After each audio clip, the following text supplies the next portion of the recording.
Do I need to lean forward? Okay. Good evening and welcome to this media conference with Gareth Southgate and Conor Coady to preview tomorrow's international against Wales. We'll shortly get underway with an opening 5 minutes from Rob Dorset, but before we do that, the usual housekeeping.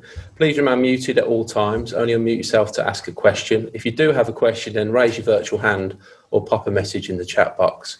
As I said earlier, we'll start with Rob Dorset, and after that, we'll take one question per person with the option of a follow-up. So, Rob, when you're ready, we'll start with you. Thanks, Andy. Gareth and Conor, good to see you. Gareth, I wanted to ask you first about another pretty unusual camp for you, in the sense you've had 27 players in the squad, all in training. How difficult is it for you to plan your resources when you've got all of those players and 3 games in 7 days? Yeah, it's a different sort of challenge for us, definitely, Rob. You're trying to manage the load for the group. This is an incredibly intense period for players everywhere, and we're very conscious of that. So we need to manage the 3 fixtures. We want to give players opportunities to play. We've got to manage the physical load of training. So normally you try to keep the entire group together for every session, but we had a lot of players that played on Sunday and have had a heavy schedule the previous week. So some were only back on the training pitch today, and it does take a lot of plotting, but it's a good coaching challenge, really. I have to ask you about Tammy Abraham, Jadon Sancho and Ben Chilwell. They're not going to face any police sanctions for that party they attended on Saturday night. But what's the strength of your feeling about what they did? Well, I think the players have already accepted that they were in the wrong. They've broken those lockdown guidelines that are there. I have to be very careful about being on my moral high horse about things that happen when we're not in camp with the team. We do have an issue in terms of the COVID guidelines and making sure that any player that comes in is as low a risk as possible in terms of the whole group. So we're having to monitor the players. They will have been tested today, possibly tomorrow. We've got to check for any further symptoms. So they obviously missed the game with Wales. If they're not able to be with us before Friday morning, then they would also miss the game with Belgium. So we can't give a definitive answer of when they'll be in because of all the things we're having to track. But that's the basic timeline for us. You mentioned symptoms and testing there. Have they tested negative with the initial test? Have they had any symptoms?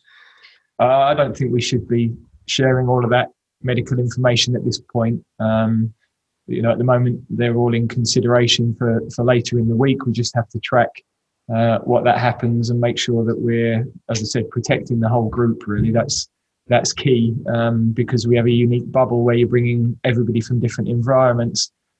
That's not going to be perfect because, as we've seen with some other nations, you can get positive tests, and the timelines on the incubation period are very complex, but we've got to manage that as securely as we can. You're quite right in saying that these 3 weren't actually in camp. They weren't in England jurisdiction, if you like, to a large extent. But that is 5 England players now, Gareth, in the last month who've breached the coronavirus rules. And you've spoken to the players a lot about their responsibilities. Do you feel your message is maybe not getting through? Is there a discipline issue within this England camp? Well, I don't think we can attribute what happens when players are the responsibility of their clubs to England. But what we did at the beginning of this week, we had a very good meeting, I felt, with all of the players, where we talked about the responsibility of being an England player, how the spotlight is different. When the story was in the paper earlier in the week, there was no mention of the clubs the players play for. They were cast as England players, even though they weren't with us. So that's the landscape we work in, and players have to realise that, whether they've got 1 cap or 50 caps. There's a big thing for us that when these sorts of incidents happen, it takes a lot of focus, it takes a lot of time and a lot of energy away from the team. And, we can't afford that. We need the focus to be on the games. The players that have been within the camp are 100% focused on the games. Their attitude all week's been excellent. Their approach to training has been top. But if you're going into major tournaments and you have those sorts of incidents, then they can derail you. I've seen that in the past. That wasn't the case ahead of Russia. We went in a very calm state, and that allowed us to focus on our football. And I saw other teams not in that position, and it had a real detrimental effect to the way they were able to go into the tournament. And I've also talked before about the connection with the fans that, you know, we've worked very hard over the last 3 or 4 years to bring back. Key to that has been the contribution of players that have been with us. You know, we've got 10 with us this time who were with us in Russia. They've done a lot of good work with us, with their clubs, within the communities, and they've played well and they've got results.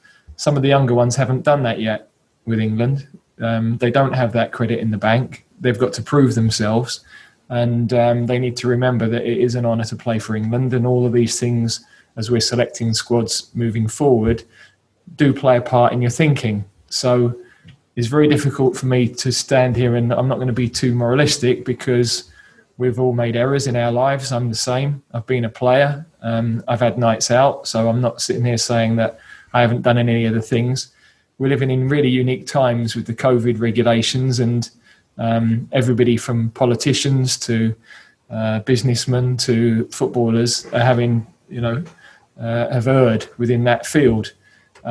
So I think as a country, in terms of fighting the virus, we need to get a little bit back on track of working together. I felt really positive about us at the beginning of lockdown. Everybody was out supporting the NHS. People were doing shopping for their neighbours. Everyone was pulling together. There's a lot of disharmony now, and we are all in this situation together. And I think we've got to work together to pull through it as a country. Thank you, Gareth. If I can have a quick word with Conor as well alongside you, if that's okay. Conor, good to see you again. Gareth was absolutely glowing in his praise of you when you made your debut last month. Absolutely excellent throughout was what he said to us after the game. And you're clearly going to play against Wales as well tomorrow night. That's why you're sitting alongside the manager now. So what does all this mean to you? And how do you make this place in the starting 11 your own for the foreseeable future and with the Euros next summer in mind?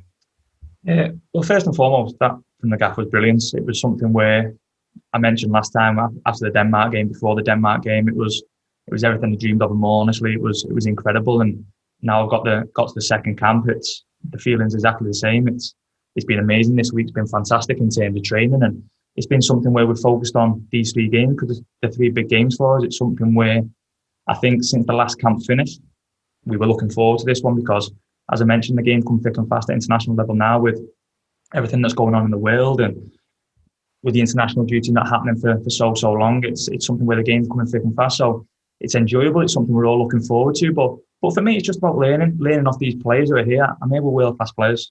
And I knew that all along, even before I joined the England setup. It was something where I watched England every single week, to every single international duty, to see how they got on. And like I said, to learn off these players is fantastic. So we'll see what the future holds. For me, it's just about improving. And as long as I can help the players in, help the team here whenever I'm called upon, that's all that matters to me. Thanks, Conor. I'll hand on to the rest of the guys. Thank you. Thanks, Rob. Next we go to Carrie Brown from BeanymanSports.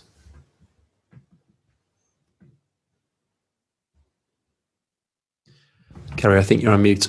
Sorry. Apologies, thank you.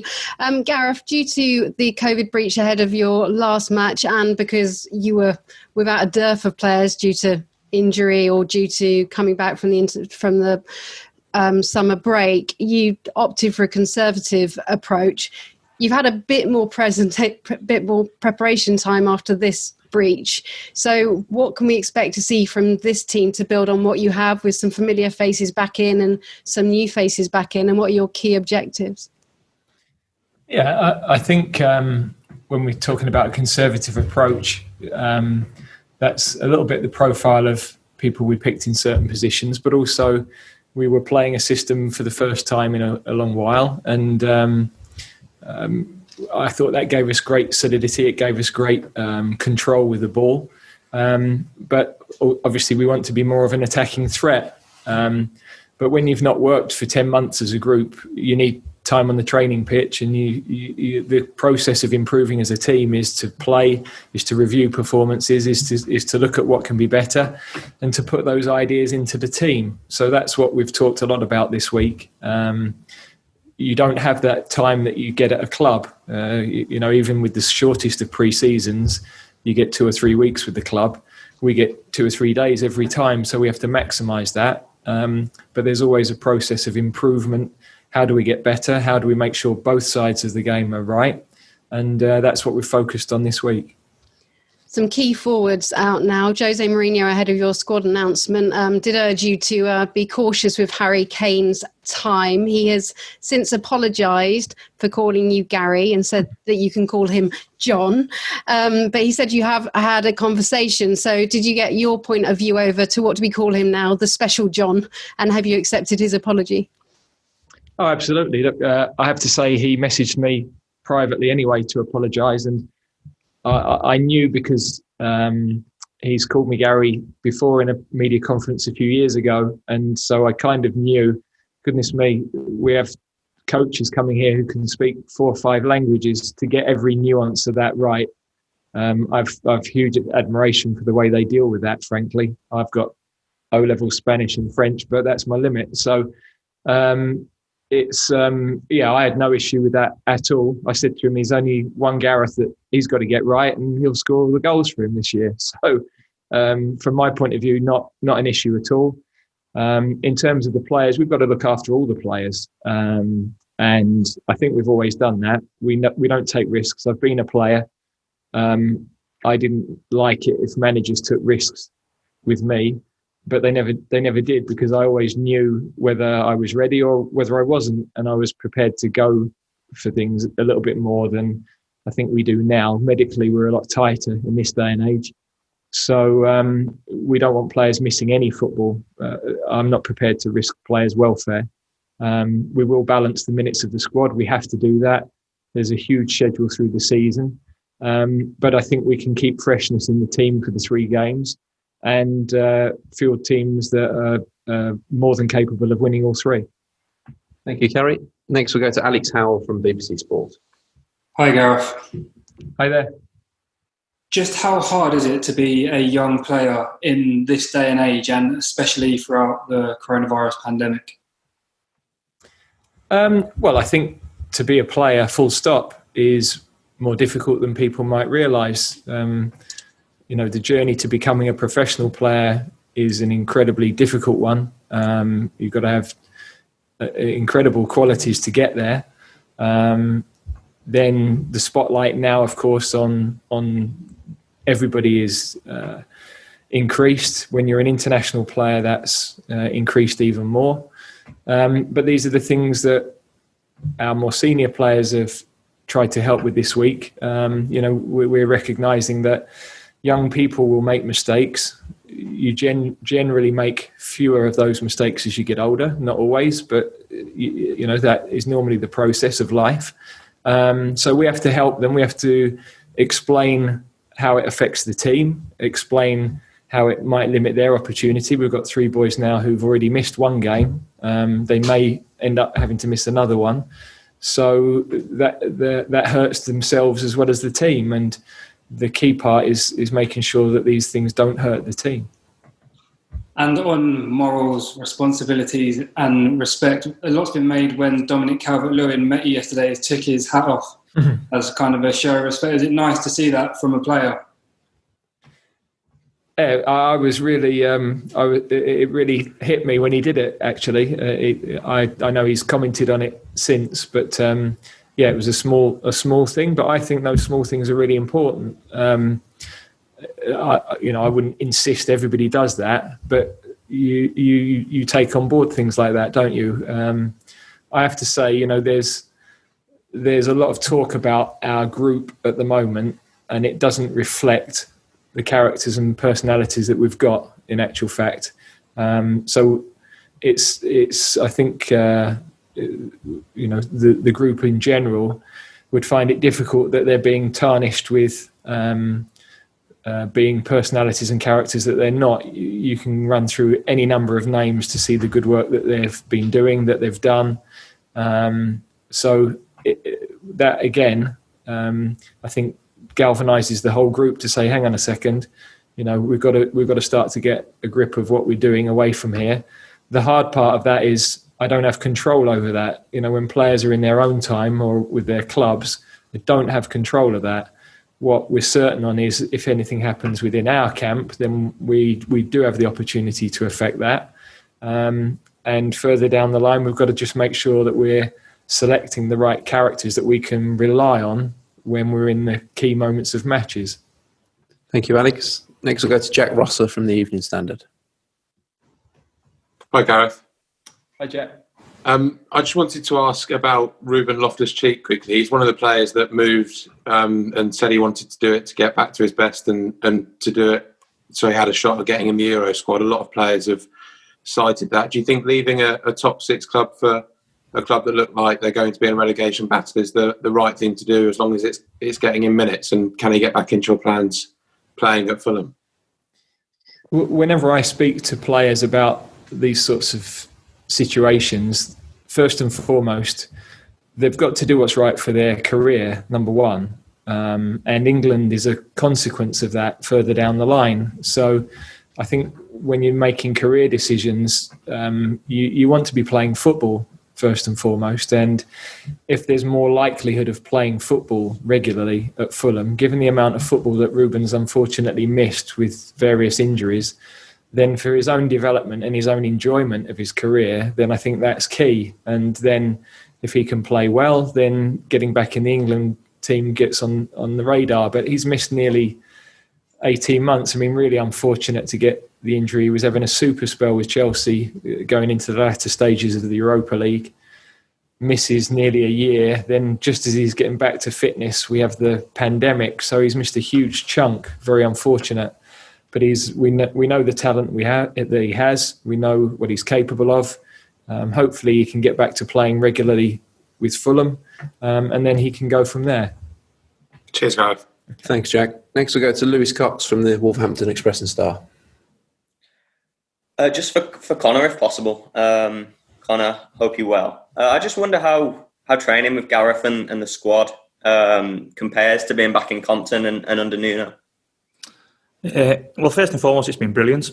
It's been something where the last two camps I've enjoyed more than anything in terms of comparing it back at Wolves. It's something where we have top players at Wolves as well, real top players where the intensity and everything is really, really high every single day. So to prepare myself for coming here has been great because, like I said, the amount of talent and everything we've got at Wolves have been brilliant. But speaking about England now and being here, the whole training, everything that comes with it, the tactical aspect of it, listening and everything that comes with it has been absolutely incredible. And I'm learning every time I come. Every single time I go onto the training pitch, I'm learning, and that's the most important thing. But in terms of comparing it to Wolves, it's been great because, as I mentioned, we've got some fantastic players at Wolves who I love playing with every single day as well.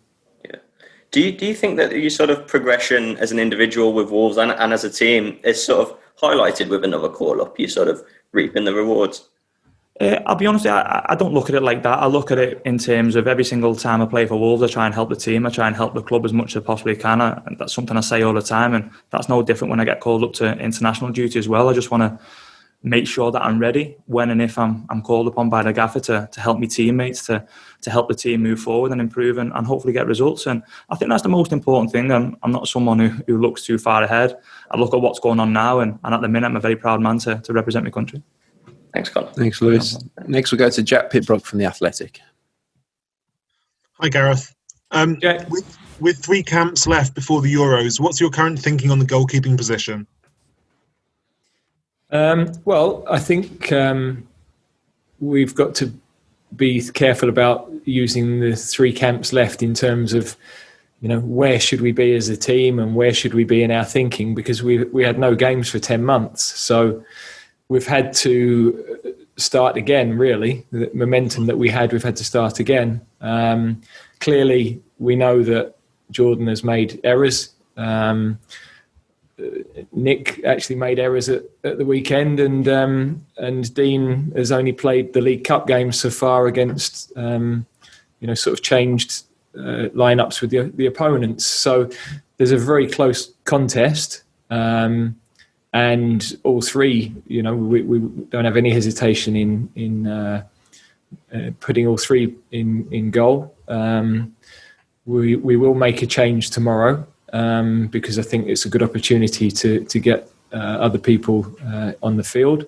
And if you're taking goalkeepers away and they're not getting the opportunity to play, that's one of the hardest things. We've had keepers over the years who've retired because of that being a really difficult situation to handle. So I think for the harmony of the squad and the group, we've got to make sure that we're doing that, as well as the fact we want that competition and to give people the opportunity to show what they can do. So I would say it's a very tight call. I always go back to the fact that Jordan's performances with us have been excellent. I'm not oblivious to what's happened to him at Everton, but there can be lots of factors within individuals' performances at their clubs, and we've got to try and help them to be in their best possible form when they're with us, whatever the situation at their club is. Thanks, Jack. And we'll go back to Carrie Brown from BeanymanSports. Gareth, on that, I think I'm casting my mind back to that remarkable World Cup run and everything that Nick Pope did with rehearsing penalties with Eric Dyer and how that led to a remarkable penalty shootout win for you. He's been a fantastic squad player, hasn't he? If he gets his opportunity, it'd be fully deserved. 100%. Any team, whether that's club or a national team, is as strong as the squad, really. And that's not just in terms of people who can come in and play at a high level when they have to play, but it's the mentality around training, making sure that everybody is on point every day when they train together. They provide competition. You need good defenders to make forwards have to work harder in training. Good forwards make defenders, they challenge them, they make their learning and their improvement better. And you have to have that environment. And Nick has been a brilliant example of that. 56 odd days through the World Cup, totally selfless in his approach, being incredibly patient for his opportunity. And, they're the sorts of people we need in the squad. You need those reliable people who can play at a good level. And you've had much more preparation time than the sudden changes you had to make ahead of your last game. Have any of those players that you've brought back in to this squad in recent weeks been potentially challenging to get a starting place in the qualifiers now after this game for those challenging those that aren't here now? Well, when you say we've had more time, do you mean between the camps or? Between bubbles being broken and preparation time to account for that? Yeah, we've obviously only had a couple of days on the training pitch, so we come into the games with a reasonable idea of how we're going to manage the first two matches, and then the third game really will need more assessment when we've got through the first two, because anything can happen over the next 10 days. You're seeing national teams have to change plans. Scotland on the eve of the game must be incredibly difficult for Steve with a game of such importance. But that is the reality of sport in every form at the moment. There's so much uncertainty that you've got to be adaptable and adjustable. I think it's why we're seeing some unique games and some unique performances, really. There's so much that is out of control and so much affecting athletes and sportsmen's lives that consistency of performance is difficult for everybody, but we've got to look for that. We've got to try to attain that, and we want to keep the run of results going and make sure our performances are the highest possible level. Thank you, Carrie. Okay, we've got time for just a couple more. So next we'll go to Fred Caldeira from Esporte Brazil. Thank you, Andy. Hi, Gareth. Hello.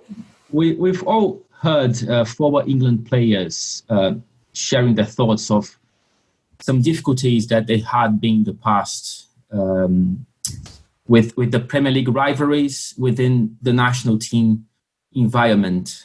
And now after such a weird weekend in Premier League results, I wonder, you have players from Liverpool, from Aston Villa, from Manchester United, from Tottenham.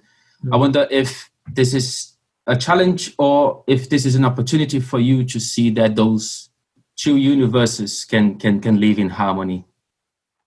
Yeah, it's a great point. I mean, I played in squads where that existed. I also played in squads where it didn't exist, I have to say. And we were, relatively successful through that. I think this group get on incredibly well. And I think it is acceptable for people to go hammer and tongs on a Saturday, Sunday, and then put that to one side and be close and be sitting at breakfast because they like to come with the national team. I think other countries do that. And I think these players definitely do that. I've seen that this week. There were difficult games for people to come through at the weekend. But we again spoke about this as a group. But I think it actually doesn't need saying with this group of players because they're so close. They enjoy coming back together. They understand that the rivalry is there, and quite right, they should really go for it when they're with their clubs. No quarter are still given. But sport is about putting that to one side at the end of the game and shaking hands with the opponent. And then when you come with the national team, getting on with a different focus, which I think is a nice change of environment for them. Some guys are coming off a good game at the weekend. We want them to continue that. Some have had a more difficult game. This is a chance for them to change focus, put that out of their system and focus on games with England. Thank you.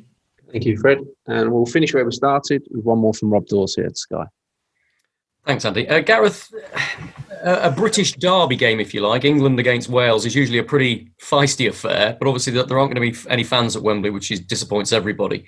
But also, it's fair to assume that for England and Wales, you've got bigger, more important games to come in the coming days with the Nations League and competitive matches. How do you think all that's going to affect how the game's going to go?